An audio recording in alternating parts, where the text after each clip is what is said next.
2월 첫 주일이 되었습니다. 안 올 것 같은 2024년에 1월을 다 보내고 2월의 첫 주일을 맞이합니다. 믿음으로 살고자 그 길 위에서 또 믿음으로 한 걸음씩 내딛는 이곳에 모인 모든 성도의 삶 가운데 임마누엘의 하나님의 은혜가 함께하기를 소망합니다. 이제 14일이 되면 제2 수요일이 시작됩니다. 주님의 공연을 기다렸던 1월 6일 주연절로부터 시작하여서 오늘이 주연절의 마지막 절기가 되고 다음 주일은 산상 변모주일로서 사순절의 첫 시작을 알리게 됩니다. 우리는 사순절을 맞이하면서 우리는 믿음에 관하여 한번 생각해 보려고 합니다. 우리가 믿음이라고 생각했을 때 딱 떠오르는 성경 구절이 있습니다. 그것이 바로 요한복음 3장 16절의 말씀입니다. 우리가 너무나 잘 알고 있기에 벌써 나왔네요. 우리 한번 말씀을 암송해 보도록 하겠습니다. 하나님이 세상을 이처럼 사랑하사 독생자를 주셨으니 이는 그를 믿는 자마다 멸망하지 않고 영생을 얻게 하려 하심이라. 아멘. 이것이 우리의 믿는 바요 아는 바 믿음의 핵심, 신앙의 핵심입니다. 바울은 로마서 5장 8절을 통하여서 다시 한번 이것을 이야기합니다. 우리가 아직 죄인 되었을 때 그리스도께서 우리를 위하여 죽으심으로 하나님에 대한 자기의 사랑을 확증하셨다라고 사도 바울은 로마서 5장 8절을 통해서 다시 한번 이야기합니다. 우리를 사랑하셔서 그 아들을 친히 십자가에, 하나님이 우리를 사랑하셔서 친히 우리를 위하여 오셨고 십자가에 달려 죽으신 것, 그 사랑, 그 은혜를 알기에 우리는 십자가를 대할 때마다 눈물 흘릴 수밖에 없고 감격할 수밖에 없습니다. 우리가 잘 아는 대로 찬송가 143장 웬 말인가 날 위하여 4절의 가사를 보면 이렇게 고백하지 않습니까? 늘 울어도 눈물로써 못 갚을 줄 알아 몸 밖에 드릴 것 없어 이 몸 바칩니다. 십자가의 그 사랑, 그 은혜를 아는 사람, 신앙의 핵심을 깨닫는 사람, 그 사람은 무엇으로 그 은혜를 보답할 길이 없어 이 몸 밖에 바칠 것 없다는 고백을 하는 것입니다. 기독교는 믿음의 종교입니다. 세상 사람들이 종교의 범주 안에 우리의 신앙을 가두기 때문에 종교라 표현할 수밖에 없지만은 우리는 믿음의 종교입니다. 그리고 믿음은 선행도 아니고 고행도 아니며 또 어떠한 높은 박사학위를 취득해서 얻어낼 수 있는 것 또한 아닙니다. 예수님은 너 믿는 믿음 그것이며 만족하다 하십니다. 베드로전서 1장 9절에는 믿음의 결국 곧 영혼 구원에 있다라고 베드로는 이야기합니다. 그렇다면 우리는 다시 한번 생각해 볼 필요가 있습니다. 과연 그 믿음이 무엇인가? 어떻게 믿는다는 것인가? 이것을 좀 더 쉽게 오늘 함께 말씀을 나눠보려고 합니다. 국어 사전에 보면 믿음에 대해서 이렇게 정의합니다. 어떤 사실이나 사람을 믿는 마음. 2번이 초자연적인 절대자, 창조자 및 종교의 대상에 대한 신자의 자신의 태도로서 두려워하고 경건히 여기며 자비, 사랑, 의뢰심을 갖는 일이라고 정의하고 있습니다. 더 쉽게 말하면 자신이 바라는 것, 그것이 그대로 이루어질 것을 믿는 것이 믿음이지 않겠습니까? 그렇다면 우리가 믿는 믿음의 대상이 무엇이며 우리는 믿음의 내용이 무엇이며 어떻게 믿는다는 것이며 믿음의 방법이 무엇인가에 대한 질문을 던져 보아야 합니다. 우리의 믿음의 대상은 무엇입니까? 무엇이죠? 오늘 날씨가 조금 따뜻해져서 잠이 올 것 같아서 질문을 자주 하도록 해보겠습니다. 우리의 믿음의 대상은 예수님이십니다. 그리고 하나님이시며 성령님이십니다. 우리의 믿음의 대상 삼위일체 하나님입니다. 그래서 저희가 교회학교 시절에 사도신경을 고백할 때 주문 외우는 것 같다 해서 우리 목사님, 저희 담당했던 목사님들이 사도신경을 할 때 3가지 질문을 하셨어요. 여러분 어떤 하나님을 고백합니까? 하면 회중의 친구들이 나는 전능하신 하나님 천지의 창조주를 믿습니다 하고, 또 앞에 목사님이 여러분 어떤 예수님을 고백합니까? 라고 고백하며 나는 그의 유일하신 아들 쭉 고백하고, 여러분 어떤 성령님을 믿습니까? 나는 성령을 믿으며 거룩한 공교회와 신앙 고백을 교독으로 했던 것을 기억합니다. 우리의 믿음 대상은 성부, 성자, 성령 삼위일체 하나님이십니다. 우리가 이제 믿을 때 우리는 어떻게 신앙 고백을 해야 합니까? 그것이 오늘 읽은 성경의 말씀입니다. 9절에서 10절의 말씀에 보면 우리의 믿음의 방법이 자세하게 나와 있고 믿음의 대상 또한 나와 있습니다. 어떻게 기록하고 있습니까? 우리 9절 10절 말씀 읽어보겠습니다. 내가 만일 내 입으로 예수를 주로 시인하며 또 하나님께서 그를 죽은 자 가운데서 살리신 것을 내 마음에 믿으면 구원을 받으리라. 사람이 마음으로 믿어 의에 이르고 입으로 신하여 구원에 이르느니라. 아멘. 그렇습니다. 여기에 믿음의 대상 주님이 나오십니다. 예수를 주로 시인하며 우리의 믿음의 대상이지요. 그리고 믿음의 방법 또한 나옵니다. 그것이 무엇입니까? 우리가 마음으로 믿어 의에 이르고 입으로 시인하여 구원 얻는 것, 이것이 믿음의 방법입니다. 우리의 믿음의 대상 예수님, 과연 그 예수님은 무엇을 믿어야 하냐? 우리는 질문할 수 있습니다. 예수님께서 부활하신 것을 믿는 것입니다. 그리고 의롭게 하심을 믿는 것이며 그 예수를 믿음으로 우리는 구원받는다는 것을 아는 것입니다. 예수님이 부활하셨다 했을 때 두 가지가 내포되어 있습니다. 단순히 사흘 만에 부활하셨다라는 사건일 수도 있지만은 그 부활의 사건 안에 있는 그 십자가의 은혜가 내포되어져 있다라는 것입니다. 부활 속에는 십자가의 그 사랑이 담겨져 있습니다. 십자가의 죽음 없이는 부활의 영광이 이르지 못합니다. 부활의 영광만 이야기하고 부활이 없으면 온전히 신앙이 될 수 없습니다.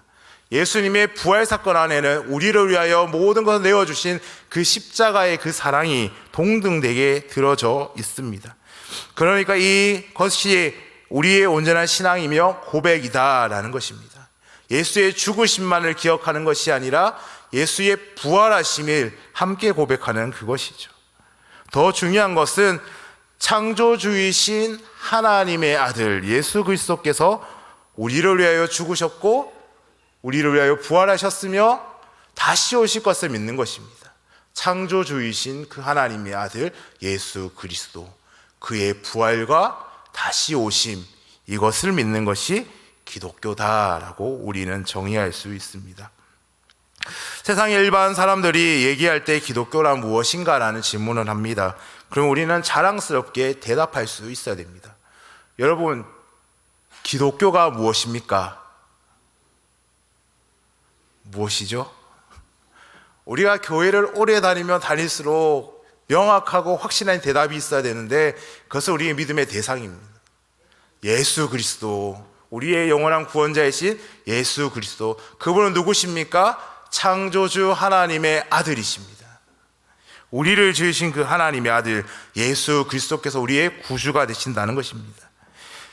그 하나님께서 보내주신 그 아들이 우리를 위하여 죽으셨고 부활하셨고 다시 오실 것을 약속하신 그것을 믿는 것이 기독교다라고 당당하게 설명할 수 있고 말할 수 있어야 하는 것입니다. 만약 우리 몸이 아플 때 누가 이 병을 고칠 수 있습니까? 우리가 몸이 아프면 어디 갑니까? 병원 가야 되죠.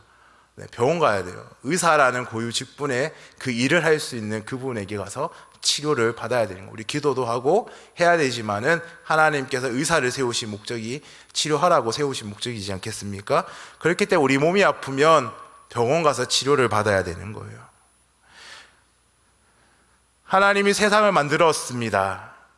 우리가 창세기 1장에 기록된 대로 말씀으로 창조하셨습니다. 그러나 아담과 하와의 범죄를 통해서 인간이 전적인 죄인이 됩니다. 그리고 세상은 망가져 버리게 되는 거죠. 세상을 죽은 영혼들을 살리기 위해서 꼭 필요하신 분이 있습니다. 누구십니까? 하나님이 필요하시죠. 하나님 천지의 창조주, 하나님께서 세상을 창조하셨기 때문에 이 모든 세계의 모든 문제를 해결해 주실 수 있는 것은 하나님이십니다. 하나님이 우리의 모든 것을 회복시킬 수 있고, 하나님이 우리의 모든 것을 알기에, 모든 문제를 알기에 해결해 주실 수 있는 것입니다. 그렇기 때문에 우리는 하나님 외에 방법이 없음을 고백해야 하는 것입니다. 창조주이신 하나님의 아들 예수 그리스도를 나의 구주로 고백할 때, 그 믿음의 대상이 온전할 때 우리는 회복할 수 있는 그 걸음의 첫 걸음을 걸을 수 있는 것입니다. 만물을 지으신 하나님, 인간을 지으신 하나님, 모든 환경을 지으신 그 하나님의 창조의 섭리가 고백되어지지 않으면 이 땅은 회복할 수 없습니다. 그러나 우리는 그것을 알기에, 천지의 창조주이신 하나님을 믿기에 우리는 회복할 수 있게 되는 것입니다. 오늘 여기 로마서 10장 9절 10절 우리가 읽은 이 본문의 말씀을 통해서 우리는 믿음의 방법, 그것이 나옵니다. 기독교의 신앙은 어떻게 시작되느냐? 그것은 첫 번째 믿고, 두 번째 입술로 고백하는 것입니다. 이렇게 간단한 것이 우리가 믿는 신앙의 첫걸음이요 시작이다라는 것입니다.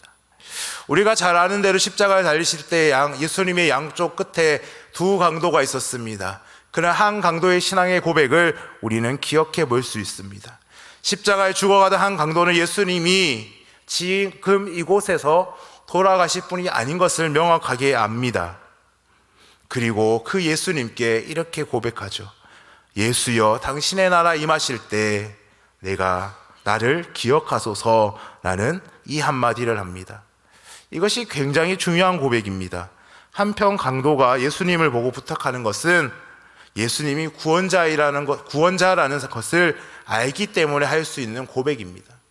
예수님과 내가 상관이 없고 그분을 인정하지 못하면 그냥 지나가는, 같이 매달려 있는 한 사람밖에 되지 않습니다. 그러나 그 강도가 고백한 것은 예수님은 구주이십니다 라는 고백입니다. 당신의 나라 임하실 때, 그의 고백 가운데 무엇이 있습니까? 하나님의 나라가 있는 것입니다. 하나님 나라 임하실 때, 갈 때, 예수께서 들어가실 때 나 또한 기억해달라는 신앙 고백이 있는 것입니다. 자기의 운명을 맡기고 자기의 삶을 맡긴 것입니다. 자기도 천국에서 주님을 만나고 싶다는 고백 말입니다. 그러니까 주님께 고백하니 주님께서 무엇이라고 말씀하십니까? 오늘 나와 함께 낙원에 있겠다라고 이야기하십니다. 기독교는 마음으로 믿고 입으로 시인하는 종교입니다. 고백 없이는 신앙이 아닙니다. 우리가 잘 아는 대로 세례 받을 때 서약합니다. 당신은 예수 그리스도를 구주로 고백합니까? 라고 했을 때 아니요 하면 세례를 받지 못하는 것입니다. 내가 예수를 구주로 고백합니다 했을 때 그 신앙의 고백 가운데 우리가 세례를 베푸는 것입니다. 또 결혼식 또한 그렇지 않습니까? 신랑과 신부가 있는데 이 사람이 믿음으로 서로 사랑의 고백을 하고 서약을 합니다. 당신은 이 사람을 사랑합니까? 라고 했을 때 아니요 하면 그 결혼식이 어떻게 됩니까? 네, 파토가 나는 거죠. 이 두 사람이 믿음 안에서 이 결혼식을 준비하면서 신실한 고백 가운데 서로 평생을 사랑하겠다고 고백했기 때문에 두 사람은 그 고백에 따라서 서로를 위하고 섬기며 부부의 생활이 유지되는 것이지 않습니까? 우리는 이 고백과 동시에 하나님이 우리를 무엇이라 부르십니까? 그것을 바로 하나님의 자녀라고 불러주시는 겁니다. 우리가 그냥 마음으로 믿고 입으로 시인했는데 하나님은 우리를 자녀로 불러주신다는 것입니다. 요한복음 1장 12절의 말씀에 보면 영접하는 자, 그 이름을 믿는 자 하나님의 자녀가 되는 권세를 주신다고 이야기합니다. 영접하는 자, 곧 그 이름을 믿는 자 하나님 자녀가 되는 권세를 주십니다. 우리는 그냥 마음으로 믿는다 이야기했을 뿐인데, 입으로 그냥 주라 시했을 뿐인데, 하나님이 죄인인 동시에 그를 버려두시는 것이 아니라 그 고백과 함께 입으로 고백하는 그들을 죄인이 아니라 하나님의 자녀로 불러주신다는 것입니다. 버리시지 아니하시고 너가 어떠한 잘못을 하든 어떠한 것을 하든 내가 내 자녀로서 너를 품어주겠다는 하나님의 약속이 성경에 66권에 기록되어 있다는 것입니다. 예수님을 고백할 때 예수님이 나의 구주로 고백하고 살아가지만은 죽어봐야 알겠다 하는 것은 우리의 믿음이 아니라 그저 우리의 신앙도 또한 아닙니다. 이미 이 세상 사는 동안에 내게 영생의 선물, 또한 성령 하나님께서 내 안에 계십니다. 그 주님께서 우리를 구주로 고백하게끔 하신다는 것입니다. 우리가 지금 이 땅에 살아갈 때 조금 어리숙하게 보이고 바보같이 보여도 하나님 나라 갈 때에 우리는 어깨를 펴고 당당할 수 있는 것입니다. 이 땅에 살아갈 때 어리숙해 보이지만 당당할 수 있는 것, 천지의 창조주신 그 하나님께서 나의 아버지가 되어 주신다는 그 믿음이 우리 안에 있기 때문이지 않겠습니까? 이제 믿음의 뜻을 알고 믿음의 대상을 알았습니다. 믿음의 방법을 알았습니다. 마음으로 믿고 입으로 고백하면 우리는 믿음이 있음을 알게 된다는 것입니다. 마음으로 믿어야 된다는 얘기는 신앙생활 하기 전에 진짜 그분이 그러한가라는 고민을 할 때 하는 것입니다. 나의 구원자가 되시는지 정말 고민하고 나서 정말 살아계신 하나님이신가 확인해보고 마음의 결단을 내릴 때 우리는 우리의 입으로 주는 그리스도시다, 하나님의 아들이시다 할 수 있는 것입니다. 나는 세상이 무너져도 예수님 나의 구주가 분명해 라고 했을 때 이렇게 마음의 확정이 되거든. 그때 그 다음에 묻는 말에 대한 확신이 생길 때 비로소 우리는 우리의 입으로 고백할 수 있게 되는 것입니다. 사랑하는 여러분, 이곳에 모인 모든 분들이 예수를 구주로 고백하고 있습니까? 아멘이시죠? 다 예수님 믿고 계시죠? 그런데 중요한 것은요, 내 마음으로 믿고 내 입술로 고백하는 것 같은데 내가 하는 것이 아니다라는 것입니다. 성령 하나님께서 내 안에 계셔서 그 은혜로 이끌어 주신다는 겁니다. 내가 고백하고 내 입으로 그냥 말하는 것 같지만은 그것이 내 것이 아니라 하나님이 내 안에 계셔서 나를, 내 입술을 주장하여 주셔서 하나님이시다라고 고백하게끔 한다는 것입니다. 성령이 내 마음에 임하시지 아니하고 내 마음을 주장하시지 아니하면 나는 주를 그리스도라 고백하지 못합니다. 그러면 하나님과 우리의 사이 관계를 맺지 못하는 것입니다. 그러나 내가 예수를 믿고 거듭났으면 나는 명확하게 그 말 앞에 예수는 그리스도이십니다 라고 하는 그 고백 앞에 당당하게 고백할 수 있습니다. 우리가 잠시 죄를 짓는다 할지라도, 곁길로 걷는다 할지라도 주님은 우리를 버리시지 아니하고 끝까지 포기하지 않는다는 것입니다. 이제 하나님은 우리의 아버지십니다. 우리는 그분의 자녀가 되었습니다. 하나님이 나의 삶에 책임지신다는 그 고백 가운데 우리는 삶의 걸음을 내딛어야 하는 것입니다. 하나님 우리를 사랑하십니다. 하나님이 너밖에 없다고 고백해 주십니다. 나는 그렇게 너를 사랑해 라고 이야기해 주십니다. 하나님 우리 한 사람 한 사람에게 모두 그렇게 고백해 주신다는 것입니다. 우리의 환경이, 삶의 방향이 다른 우리에게 하나님은 동일하게 나는 너를 사랑한다고 말해주고 있습니다. 우리는 정말 대단한 사람이지 않습니까? 하나님이 사랑한다고 말해주시잖아요. 내 가진 건 아무것도 없지만은 하나님 나 사랑하신다잖아요. 하나님 나와 함께 하신다잖아요.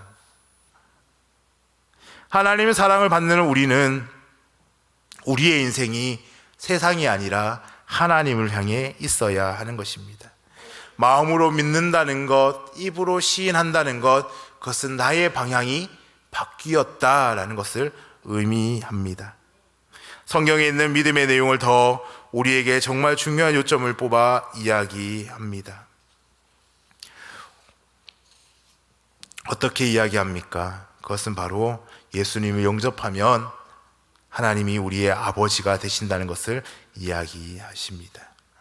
두 번째 우리가 믿는다는 것은 전적인 따르는 것입니다. 마태복음 16장 24절의 말씀에 보면 이렇게 기록합니다. 마태복음 16장 24절입니다. 이에 예수께서 제자들에게 이르시되 누구든지 나를 따라오거든 자기를 부인하고 자기 십자가를 지고 나를 따를 것이니라. 아멘. 따른다는 것이 뭐냐? 그분의 성품을 알고 내 속에 그것을 담아내는 것이 따르는 것입니다. 저희가 신학교 다닐 때 목회 실습이라는 과목이 있습니다. 목사님들 오셔서 목회는 이런 것이다 라고 이야기도 해주시고 또한 시험도 치고 하는 과목이 있는데 늘 목사님이 하시는 말씀들 중에 이런 말씀이 있습니다. 부교육자가 담임 목사님을 사랑하는지 안 사랑하는지 알 수 있는 것은 어떤 것이냐? 라고 했을 때 그 목사님의 답이 그랬습니다. 기도를 할 때나 걸어갈 때나 뒷모습이 비슷하게 걸어가며 진짜 사랑하는 사이다 라고 설명해 주셨습니다. 그렇습니다. 사람이 함께 한다는 것은요, 닮아가는 것입니다. 어쩌면 우리가 믿음의 길을 걷는다, 예수 그리스도를 구주로 고백한다 했을 때 우리는 각기 다른 삶의 방식대로 살아갑니다. 학생의 신분으로 살아가고, 또 부모의 신분으로 살아가고, 남편과 아내의 신분에서 그 환경과 그 자리에서 삶을 살아냅니다. 그러나 하나님의 말씀은 과거나 오늘이나 미래나 동일하십니다. 우리가 예수 그리스도를 구주로 고백한다면 하나님의 성품이 내 안에 담겨져야 되고, 담겨진 그 성품이 나타냈을 때는 사람들이 예수님 모습이 저러할 거다라고 고백되고 칭송받을 수 있도록 되어야 되는 것입니다. 이것은 바로 성화라고 이야기합니다. 예수님을 닮아가는 그것. 우리는 예수님을 따른다고 했을 때 그것까지 이르게끔 되어야 하는 것입니다. 그분의 성품을 담고 그분의 하신 일을 하고 그렇게 살아가려고 노력하고 몸부림치는 그것이 따르는 것입니다. 그런데 한국교회에서는 이 따른다는 것을 쉽게 말합니다. 예수를 믿고 거듭나서 구원받았다라는 이 1차적인 따름, 이것은 열심히 합니다. 그러나 두 번째 따름은 잘 되지 않습니다. 두 번째 따름이 어떤 것이냐면 예수님을 보는 것과 같다, 이것입니다.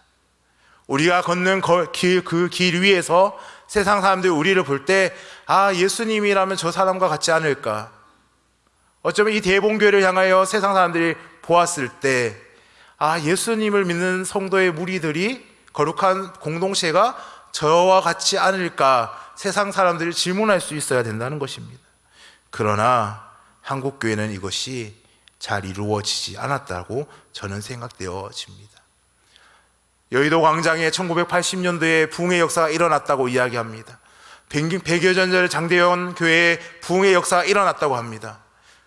그 부흥의 역사에 경험했던 사람들, 80년대에 경험하고 CCC, IBF 등 청년 세대의 그 많은 활동들을 하고 경험을 하고 성령을 체험했고 하나님의 인치심을 받았다고 고백했던 그들이 과연 이 시대의 가운데 무엇을 어떻게 하고 있는지 우리는 보았을 때, 우리는 1차적인 따름, 그 단 한 시간의 열정을 가지고 뜨거움은 있었지만은 그 후에 계속되어지는 연속성적인 성령의 따름, 예수님의 따름은 약하여졌다고 저는 생각되어집니다. 그것은 복음을 잘못 깨달았다는 것입니다. 마음의 열정이 있습니다. 마음의 뜨거움이 있습니다. 입으로 시인했다면 전적인 하나님을 의지하고 따라가야 되는 것이 따름인 것입니다. 십자가의 사랑을 우리에게 값없이 구원을 받았습니다. 하나님의 은혜가 큰 걸 압니다. 그러나 우리는 우리의 필요와 우리의 방법대로 하나님을 그려내기 시작했다는 것입니다. 사도 바울은 빌립보서 2장 12절에 이렇게 기록합니다.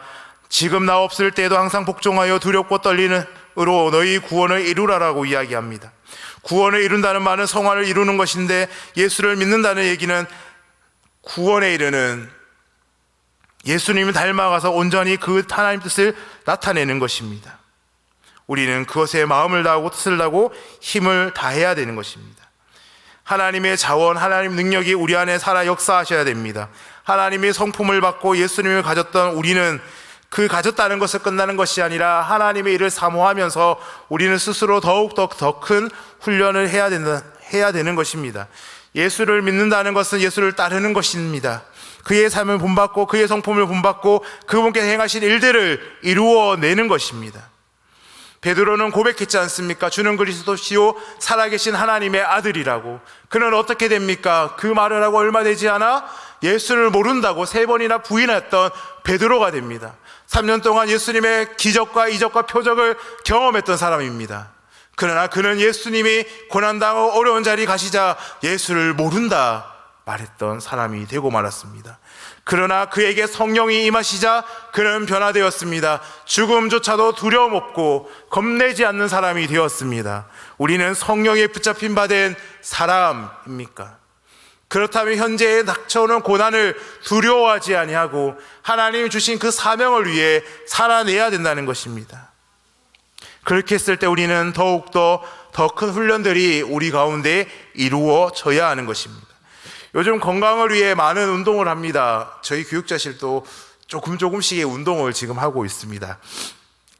운동을 할 때 근육을 더 크게 키우려면 조금 힘들게 운동을 해야지 몸의 근육에 자극이 주어지고 운동이 되어집니다. 어쩌면 이것이 우리의 신앙생활입니다. 우리가 예수를 믿는다고 해서 운동이 되어지는 것이 아닙니다. 말씀 읽는 자리에 가서 말씀을 듣고 읽고 지켜 행하려고 몸부림쳐야 되고, 기도하는 자리에 나와 함께 기도하고, 또 주님이 함께 섬기라는 곳에 함께 섬기면서 우리의 영적인 운동을 해야지만 우리는 건강해질 수 있게 된다는 것입니다. 우리가 영적인 근육을 키우지 못하면 우리는 그저 마귀 밥밖에 되지 않습니다. 세상을 우리는 그리스도인으로 바라봅니다. 어쩌면 그리스도인으로 모여야 되는 이 공동체가 세상의 공동체의 계모임과 같이 그저 회비 거두고 그저 먹고 노는 것으로 끝날 수밖에 없다는 것입니다. 우리가 예수의 이름으로 모였다면, 주님의 이름을 구원받는 백성들이 모였다면 우리의 모임이 하나님의 나라의 영광을 위하여 수고해야 되고, 더 큰 은혜를 사모하기 위해서, 영적인 성장을 위해서 기도하고 말씀 읽고 찬양하는 일에 힘써야 된다는 것입니다. 그것이 따르는 것입니다. 그것이 우리의 믿는 바 아는 바입니다. 세 번째, 우리가 믿는다는 것이 무엇이냐 했을 때 사도행전 1장 8절과 같이 성령의 능력받아 세일하는 공동체입니다. 그 믿음인 것입니다. 우리가 믿는다는 끝나는 것이 아니라 성령 하나님께서 부어주시는 날마다 새로운 그 은혜를 사모하고, 우리는 날마다 그 은혜를 사모하여 날마다 성장해낼 수 있는 그 동력을 얻기 위하여 성령 충만함을 구해야 된다는 것입니다. 스폴저 목사님이 이렇게 이야기합니다. 성령의 역사가 무엇이냐라고 했을 때 이렇게 비유합니다. 하나님의 말씀은 철로와 같고 성령은 그 철로 위에 통행하는 기차와 같다라고 이야기합니다. 우리가 말씀에 기초가 없고 기차가 움직이면 철로밖에 탈선하여서 넘어질 수밖에 없고 사고가 날 수밖에 없습니다.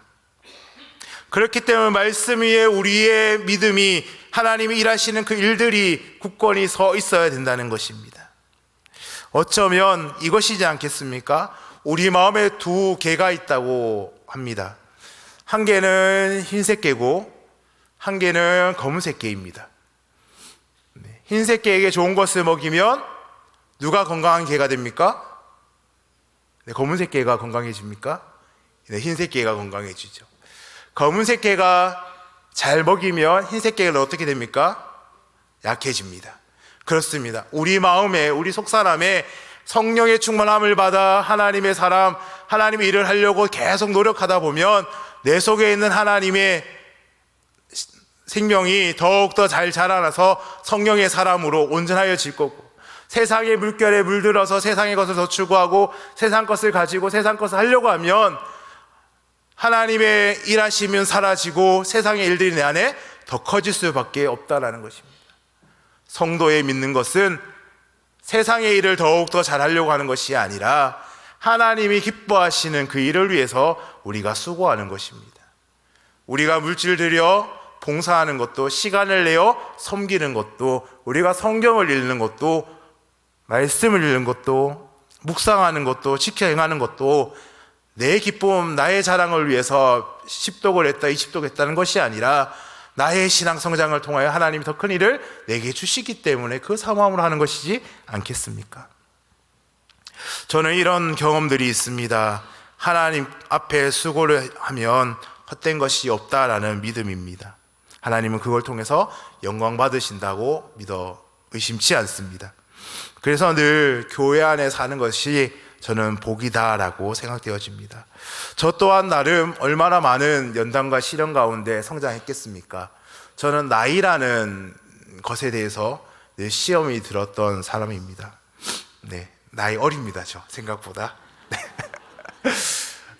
제가 신학교를 20살 때 갔습니다. 군대를 갔다 오고 또 담임 목사님의 추천을 따라서 사역을 일찍 시작하게 되죠. 22살부터 사역을 시작하여서 지금에 이르기끔 됐는데, 첫 사역을 나갈 때 이력서를 내고 이제 청원을 하지 않습니까? 이쪽 교회 제가 사역하고 싶다라고 했을 때 떨어지는 첫 번째 이유가 나이였습니다. 나이가 20대 초반인데 어떻게 하겠냐라고. 근데 그 교회에서 뽑아주셔서 잘 2년간 섬겼고, 또 두 번째 교회를 가게 됐는데 그 교회에서도 교회 역사상 처음으로 20대를 뽑아본다라고 했던 교회였습니다.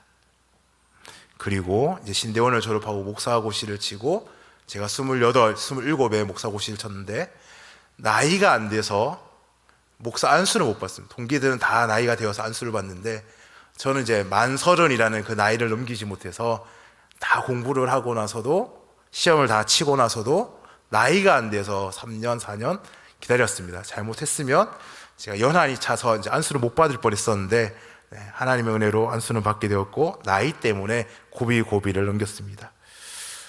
또 마지막 대본계를 오면서도 많은 염려가, 나이가 아직 40이 안 돼서 뽑을 수 있을지 고민되신다는 분들 몇 분 계셨습니다. 그러나 하나님의 은혜로 지금까지 오게 되었습니다. 그 모든 시간들을 돌이켜봤을 때 나이라는 항상 걸림돌이 있었지만은 하나님께서 그 나이라는 제한을 두실 때 또한 목사 안수를 기다릴 때도 공부할 수 있도록 시간을 주셨고, 하나님을 위해서 교회학교를 아이들과 만나고 사역을 하는 동안에도 늘 큰 일을 준비해 주셨습니다. 이렇게 봐도 제가 대구시 기독학생회 부회장 출신이거든요. 제가 50여 개 이제 기독 동아리 이제 전체 대구시 안에서 부회장도 지냈고, 또한 신학교 기도회 강사로도 한번 써봤고, 제가 기독교 교육학과 출신이다 보니까 또 강습회나 절기 강습회나 총회 이제 공과 집필하는 데도 한번 해본 적이 있습니다. 그러나 하나님께서 그 모든 수고를 헛되이 하지 아니하시고, 인간의 눈으로 봤을 때 왜 시간을 내어 자기 시간을 저렇게 할까 할 수 있지만은 하나님께 그 순간순간의 모든 일들을 통해서 영광 받으시고 이끌어 주셨음을 저는 확신합니다.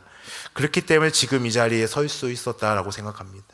여러분 삶 가운데 믿음의 길을 걷는 그 순간순간에 우리는 이것이 세상 가운데는 헛되다라고 이야기할 수 있습니다. 그러나 그 헛된 수고가 헛됨이 아니라 하나님 앞에 영광이 될 수 있다는 것을 우리는 기억해야 됩니다. 교회 와서 잠시 쓰레기를 줍는 것도, 또한 믿음의 교우들을 위해서 전화를 걸어서 안부를 묻는 것도, 그 모든 것 또한 하나님이 영광을 받으시는 줄 믿습니다. 두 번째는요, 기도는 절대로 헛되지 않는다는 것입니다. 우리가 늘 기도하는 일에 최선을 다할 때 하나님께서 그 기도를 버리시지 않습니다. 저는 늘 어릴 때부터 이런 기도를 했습니다. 하나님, 내가 10대에 꿈꾸는 사람으로, 20대에 준비하는 사람으로, 30대에 조국 대한민국과 전 세계 위에 영향력 끼칠 수 있는 사람으로 하나님 사용해 달라고 늘 기도했습니다. 하나님께서 저에게 10대 시절을 보내면서 또 기도 학생이나 동아리 활동을 통해서 꿈꾸게 하셨고, 청소년 사역이라는 꿈을 꾸게 하셨고, 20대에 이제 교육학을 전공하고 또 상담을 전공하고 공부하면서 준비하게끔 해주셨습니다. 그리고 그 기도대로 30대가 되어서 아직 결혼은 하지 못하였지만은, 가정에 영향력을 끼치지 못했지만은 동문회 또 일도 하고 이런 일을 하면서 세상 가운데 또 한국 교회 위에 작은 일들을 해 나가고 있습니다. 기도는 절대 헛되지 않는다는 것을 하나님께서 저에게 가르쳐 주신 것 같습니다. 사랑하는 성도 여러분, 하나님의 성령이 일하시는 그것, 클 수도 있고 작을 수도 있습니다. 우리가 기대하는 것만큼 TV에 나오고 영화에 나오는 것처럼 불의 혀같이 갈라질 그런 이상적인 일들도 있을 수 있지만은, 하나님은 우리의 작은 일, 작은 기도를 통해서도 크게 역사하신다는 걸 믿고, 우리가 기도하는 일, 하나님을 위하여 시간을 드리고 물질을 섬기는 일, 그 일에 최선을 다할 수 있는 우리들 되었으면 좋겠습니다. 마지막, 믿는다는 것은 우리의 삶을 그분께 맡기는 것입니다. 철저하게 그분에게 우리의 삶을 맡기는 것이죠. 어떤 고난이 오고 어떤 어려움이 온다 할지라도 그분의 앞에서 뒤돌아서는 것이 아니라 오직 우리를 위하여 지신 그 십자가만 바라보고 갑니다 하는 그 전적인 의지가 우리 가운데 있어야 됩니다. 우리 2월달 추천 도서에 보면 이지선 씨 책이 나옵니다. 우리가 잘 아는 대로 유학 가려고 준비하던 그 상황 가운데서 교통사고를 만나게 되고 전신 화상을 입게 되지 않습니까? 어떤 기자가 그에게 그렇게 질문합니다. 하나님께서 당신을 사랑한다는데 왜 당신에게 이러한 고난을 주셨을까요? 그는 그러게요 라고 답했습니다. 사실 그 분도 엄청난 절망이 있었지 않겠습니까? 전신 화상, 이때가 경험하지 못한 그 아픔, 그 눈물 있었지 않겠습니까? 그러나 그는 그 이야기 후에 3가지 감사를 했다고 합니다. 첫 번째 감사는 자기 입이 벌어지지 않아 먹지 못하였는데 이 치료 과정에서 먹게 되었음에 감사했다 합니다. 그리고 손이 오리발처럼 너무 화상이 깊어서 붙어 있는데 이제 그 치료 과정 가운데 이제 손이 떨어져서 단추를 매일 잠글 수 있도록 해주신 것, 그리고 하나님을 아버지라 고백할 수 있어서 감사하다라는 것입니다. 자기가 그런 상황이 있을 때 얼마나 절망했겠습니까? 그러나 그 사실 이후에 너무 감사한 내용들이 있었습니다. 그 가운데서도 그는 자신에 대한 감사 외에 많은 감사를 했습니다. 대한민국의 절망의 가운데 있는 젊은이들이 얼마나 많은데 이들에게 희망을 줄 수 있는 강연을 할 수 있도록 해주신 것도 감사하고, 또한 신앙의 길을 걷지만은 또한 올바로 하나님을 믿지 못하는 자들에게 하나님에 대한 이야기를 해줄 수 있어 또 행복하다라고 그는 간증하였습니다. 이 세상에서 나처럼 행복한 사람이 어디 있냐고 그 기자에게 다시 한번 이야기했죠. 이건 우리는 예측할 수 없는 길입니다. 그가 그 절망 가운데 절망에 빠져 넘어질 수도 있습니다. 그러나 그 절망이 그에게 희망으로 변화시켜 줄 수도 있다는 것입니다. 이것은 전적인 하나님의 은혜입니다. 우리의 힘으로 할 수 없습니다. 그러나 다만 우리가 믿는 것이 온전하여지면 하나님 때에 하나님의 방법대로 이루어 주신다라는 것입니다. 이 세상의 행복은 따로 있지 않습니다. 그것은 예수 안에서 이루어지는 것입니다. 때로는 예수를 믿는다는 것이 어려운 일을 경험할 수 있는 일이 됩니다. 더 울 수도 있고 더 침묵 가운데 기다려야 될 때가 있을 수도 있습니다. 우리의 믿음으로 이 길을 걷는 것은 여행과 같지 않습니다. 늘 즐거운 마음으로 산책할 수 있는 길이 아니다라는 것입니다. 어째 우리가 신앙으로 걷고 믿음으로 걷는 이 길은 전투의 길이고 좁은 길이며 아무나 나갈 수 없는 길입니다. 그러기에 그 모든 순간을 하나님께 맡기고 마지막 나의 운명도 그분께 맡길 때 우리는 그리스도인의 삶을 살아낼 수 있게 되는 것입니다. 우리가 가는 이 길은 아무도 내일을 장담하지 못합니다. 예수님을 믿는다고 고난이 면제되는 것 또한 아닙니다. 어떤 일이 닥쳐와도 그 속에서 하나님의 뜻과 섭리가 있음을 믿고 나의 모든 것을 그분께 맡기고 나아가는 것이 우리의 신앙의 길입니다. 믿는다는 것은 예수님을 나의 구주로 주님으로 받아들이는 것이며, 믿는다는 것은 그분을 따르는 것이며, 믿는다는 것은 그분을 의지하는 것이며, 믿는다는 것은 나의 모든 것을 맡긴다는 것입니다. 우리의 모두가 이 믿음의 확신을 가지고 우리의 첫걸음을 주님과 함께 내딛기를 소망합니다. 한 걸음 한 걸음 그 걸음 내딛고 마지막 그때에 우리 주님께서 팔 벌려 우리를 안아 주실 것입니다. 이 신앙의 길을 포기하지 아니하고 전적으로 예수님만 바라보고 한 걸음 한 걸음 내딛는 우리 모두의 삶이 되기를 소망합니다.